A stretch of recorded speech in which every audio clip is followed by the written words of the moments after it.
Hello guys, in this video I'm going to show you how to change the language on the Township application.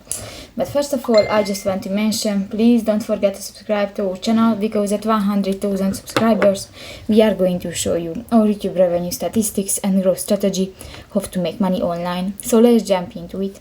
First of all, open the application on your device. That's my phone, and if you want to go to the settings section, go to the three line at the upper right corner of the screen, and here you can find the settings icon. You can find the lower bar and go to the last icon, the word, and if you click that you can choose another language. And if you want to select, for example, the Korean, just click to the next car icon and just click the OK button and done. So that's pretty much it for this video, guys. See you in the next one. Bye bye.